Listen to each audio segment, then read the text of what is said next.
Welcome back to my A Tale of Stars and Shadow read-along series. Today we are up to Chapter 9. Let's jump right in. Okay. Back at the barracks, Talyn had put the men to work sweeping the leaves and debris covering the yard. They were predictably displeased by the order, but she sent Theak to find brooms, shovels and sacks, then joined in with the rest of them as they began sweeping. Talyn and Zamaral were particularly amusing to watch. It was clear neither of them had been near a cleaning implement their entire lives. Not that she let them know it. Talyn was the worst, mouth in a tight line, his lack of effort displaying clearly what he thought of being forced to do menial work. At least they were quiet. No attitude or bickering for a precious space of time. Talyn warmed to her task. Despite the suffocating humidity, she enjoyed the push and pull of her muscles, the quickening of the breath in her chest. Once she'd filled 3 sacks with leaves, she paused to see how the rest were doing. Zamaral and Talyn had barely filled a sack between them, and Theak was scowling so hard at his broom she thought it might be in danger of breaking. Corin worked willingly away, though, efficiently cleaning his area of the yard. And Halun. Something seized her when she watched the big man work. He'd done this before, his movements quick and economical, but something in his expression, in the way his shoulders had sagged slightly, it tore at her. "Halun?" she asked, having no idea what she was going to say, just knowing she had to get that vacant look off his face. He turned just as a young winged man wearing the falcon teal and scarlet landed in the yard. The winged man swept a scornful glance over them before looking at Talyn. "The prince is ready for you, Captain. I'm to take you to him." "Let's go," she snapped when they didn't immediately stop what they were doing. Ignoring the sighs and reluctant expressions, she set off after the falcon, a hard look warning them to fall in line behind her. The young falcon led them away from the barracks and around the hillside, eventually walking up a set of marble steps to a wide open-aired avenue lined by marble columns on each side. At the end of this avenue, more steps rose to the level above. Unlike their drill yard, these steps had been swept clean and gleamed, silver and ethereal in the afternoon sun.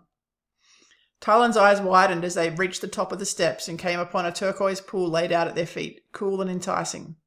It was ringed by the same marble most of the citadel seemed to have been constructed from, with several plush deck chairs lining the edge to her left.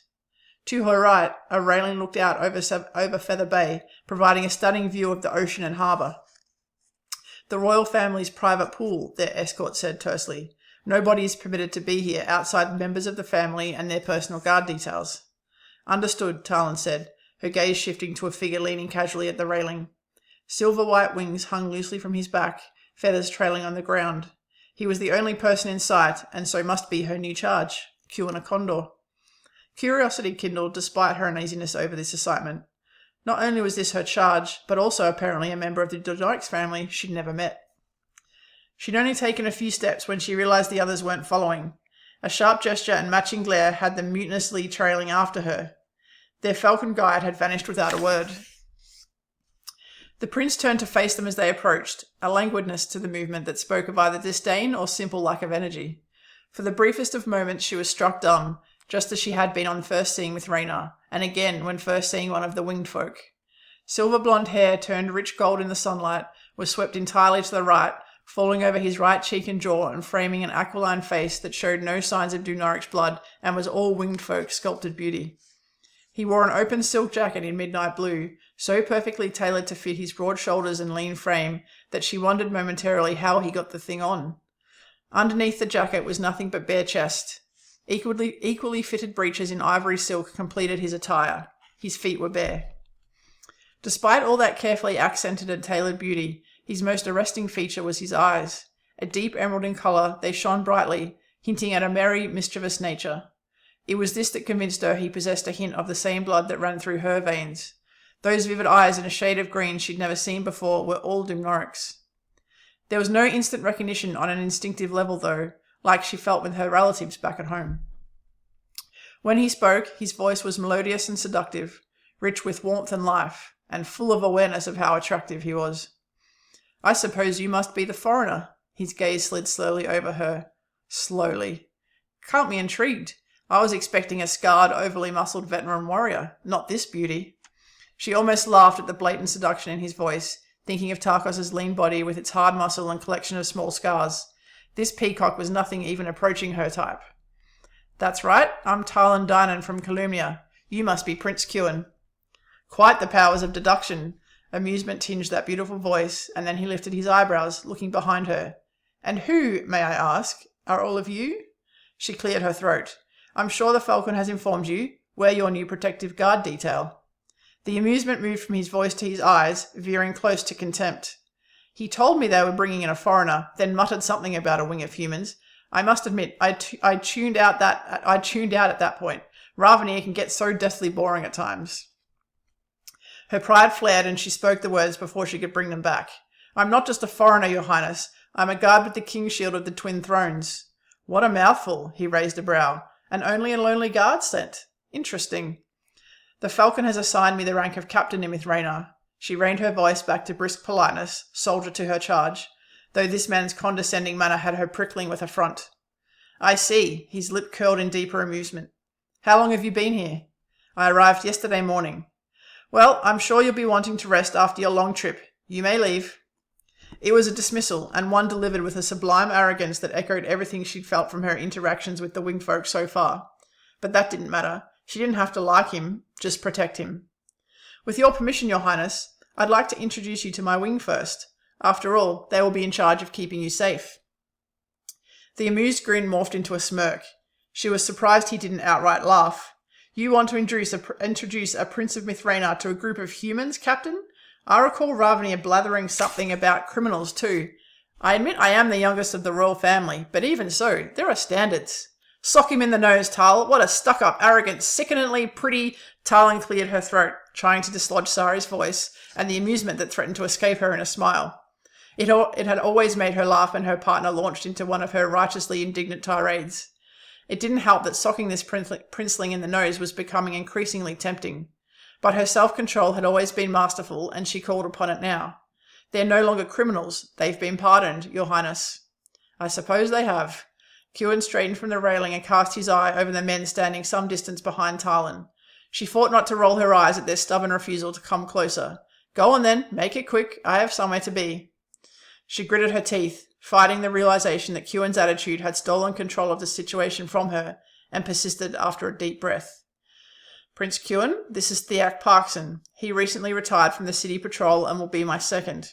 And these men are Zamarul Lightfinger, Halun Arasan, Tierslin Stormflight, and Corin Dariel. She didn't miss the flickers of surprise across their faces at her knowledge of their full names.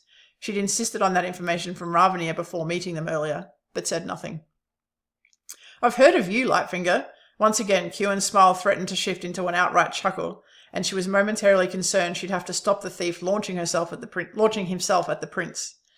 I'm not sure how good a thief you can be if you got yourself caught so easily. And you, Tierslin, how did you end up with this unfortunate collection of downtrodden humans? I thought for sure your parents would have made sure you ended up in Azralan or Mathanas's wing by now. Tierslin flushed red with embarrassment. Talyn wasn't sure whether it was because the prince was addressing him or at his obvious contempt. She suspected it was the latter. At least Zamarul's clear satisfaction in the wingman's discomfort distracted him from the insults the prince had just thrown his way. It was impossible to tell what the other three were thinking. Corin's gaze was firmly on the ground, and both Theak and Halun were scowling.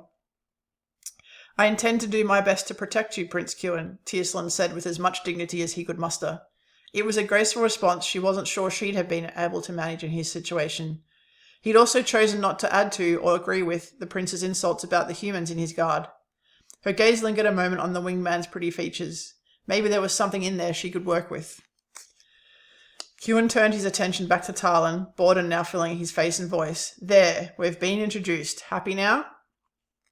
Talyn nodded and turned to address the men. Go. You have the rest of the day off. Be in the yard at dawn tomorrow. The entire barracks are assigned to you, so bring up your belongings and anything else you need. Theak, make sure they're neat about it. They all scattered without a word, glad to escape Cuinn's presence. Talyn turned back to find the prince regarding her with a raised eyebrow. Did my not-so-subtle dismissal escape you, Captain? He inquired. I'm here to protect you, she said. That means you go about your business as usual, and I follow. Cuinn laughed. I truly have no idea why you were brought here, but I'm not in any danger. That doesn't change the fact I've been assigned to protect you. He laughed again. Look at me. I'm beautiful, wealthy, and popular. I don't have any enemies. Even you can't help but be affected by me, despite your annoyance and how intensely you already dislike me. Leave me, Captain. I cannot express with words how uninterested I am in having you follow me around like a lost puppy. She hesitated, debating arguing the point. He'd given her a clear order, though, and challenging him wasn't going to get her anywhere except annoying him further. And a charge that was annoyed with his guard was a terrible place to start. So she turned to walk away, but only got a few steps before her pride had her turning back. He was still watching her. I understand that you and every other winged person in this country feel nothing more than mild contempt for humans, she said evenly. But I am a highly trained warrior, and I'm very good at what I do, Prince Cuinn. Someone invited me here for a reason. You might want to consider that. Not waiting for him to respond, she turned and walked away. It was growing dark when she returned to her room. Exhausted despite having done very little physical activity, she dropped onto the bed and lay there for a long moment. This was not going to be easy. And if she was honest with herself, she wasn't sure she was up to it. Her wandering gaze fell on her duffel, and she frowned. It sat at the foot of the chair in the corner of the room. Only, she swore she'd left it sitting on the chair that morning.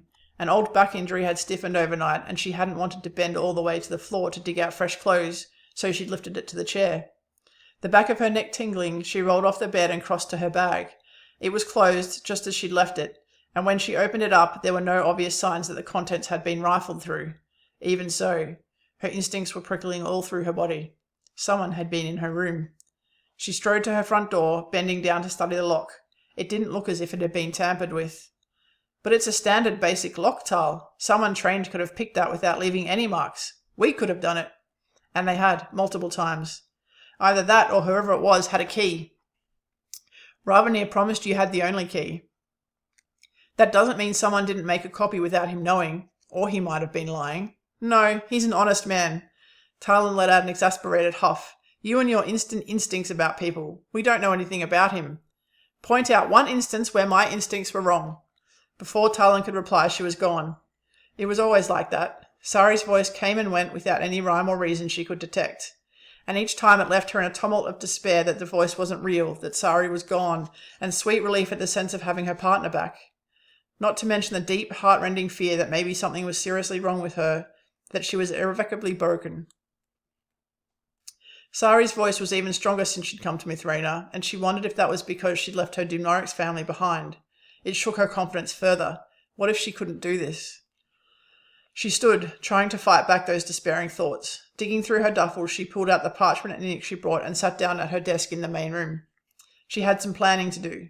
Hopefully filling her mind with the familiar patterns of strategy might help her relax enough to sleep.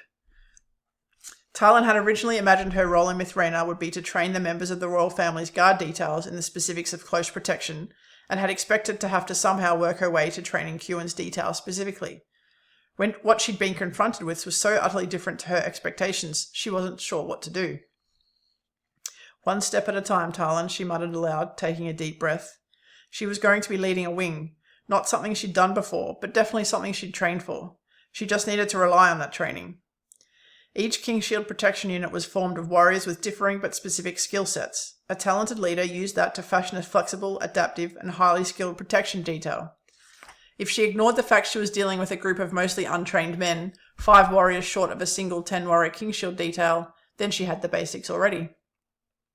Both Corrin and Zamril had raw Callanan potential, and Corrin already had a signature weapon. Theak was experienced in fighting and command.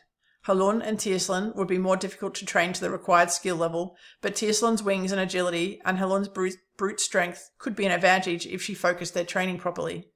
The small number of them was an issue she couldn't escape. With what she had, it would be impossible for Cuinn to have a continuous guard presence. Ravenir clearly expected her to build a full 60-strong wing, which was sensible. It would provide 6 additional details that could rotate through shifts, protecting the prince and leave time for training and rest. Admiring the difficulty of the problem isn't going to solve it. Talyn's hands curled on the desk. Damn it! She cursed loudly and pushed out of the chair. She didn't want to be like this. She wanted to be what she had been before. Powerful, unshakably confident, in control. She took a deep, steadying breath. What had her Callanan instructors always said? Break the big, complex problems down into smaller steps. Then rely on your training. She and Sari had become so experienced, so skilled and in tune, that even complex situations hadn't been hard anymore. Their confidence had soared, and it got them through everything, until that one battle. Focus. She just needed to focus, and break the problem down. So, her wing wasn't going to be a polished protection detail anytime soon, but maybe she could get them well on the way before her posting finished and she went home to Calumnia. the first thing to do was to get their measure. Okay, that brings us to the end of chapter 9. As always, this is the jumping off point if you don't want any spoilers. If you are leaving here, thanks for joining me today for chapter 9. I hope to see you soon. Otherwise, if you're keen on some author commentary, stick around and we can jump into it. All right, let's chat about chapter 9. Cuinn. It was so much fun writing that first interaction with Cuinn being an absolute arse. Arrogant, full of contempt, but at the same time knowing this is like entirely a facade that he's putting on. He hates every second of it, but he just pulls it off so flawlessly that Talyn's just like talking to this guy thinking, what a jerk. And that was the joy of having so much fun, just kind of writing that interaction was great. And Talyn, as always, we've kind of talked about it before, she's so in control of herself. She's so professional, so mature. She's got all these inside thoughts happening about what she thinks of this guy. He's talking to her like she's a piece of filth under her shoes, but she's still doing her job professionally. She gets in a little kind of pointed comment there about her expertise and her experience, but otherwise does her job and expects the same of the wolves with her, although the reactions there were quite amusing and fun, so much fun to write as well. And she notices something there in Talyn, that he might not be the superficial winged man that he comes across as, and that there might be something underneath there that she can work with, which, as we all know, is very much the case. And then they kind of get sent back to their quarters, and Talyn tries to stick around to do the job, but Cuinn just dismisses her out of hand, and obviously hates every second of that, but she doesn't know that. And then she goes back to her room, and as she does a few times throughout this book, has a bit of a, not self-pity, but feeling very sorry for herself. Doesn't feel like she's quite up to what she needs to do. But when she like gives herself a second, and you see at the end of the chapter there, she starts plotting out what she does have to work with, that, you know, she knows what she's doing. She knows how to do this. She just needs to find that confidence in herself. And that was the really satisfying part of writing this first book in the series, and even the series overall as an author, is having that character journey, particularly in Talyn's case, from someone at the beginning who's basically got no confidence and is so feels so broken, he's so grief-stricken, to have that kind of start to come alive again throughout Tale of Stars and Shadow, the first book in particular, but then continues throughout the series. But that does mean we kind of need to go through the heavy stuff at the beginning, and those scenes are always a bit harder to write, but feel very much worthwhile in the sense of being able to develop that character. And I always knew that's where she would be going, so I always have that in mind. I've talked before that I'm not a plotter, so I don't plot any aspect of the story when I'm writing, but I will often know character dynamics, and in fact that's often where I've started. That's where the idea for the book has started, and in this case, knowing where Talyn was going to move from in the beginning to the end was something I already knew, and that was one of the main hooks that had kind of been mulling around in my brain while I formed the rest of the story. And having that there, I've written about this before, that the character of Sari was almost the last thing I added before starting writing the book, because Talyn just needed that extra bit of depth, I think, to her character and her journey. Good fun, good writing. I hope you enjoyed this. You're still enjoying it. As always, if you have any questions about anything I've just said or any part of this chapter, drop them in the comments below. I'd love to answer. Always love chatting to my readers. I hope you're enjoying this format. And we'll come back soon with chapter 10, hopefully. All right. Have a great day, guys.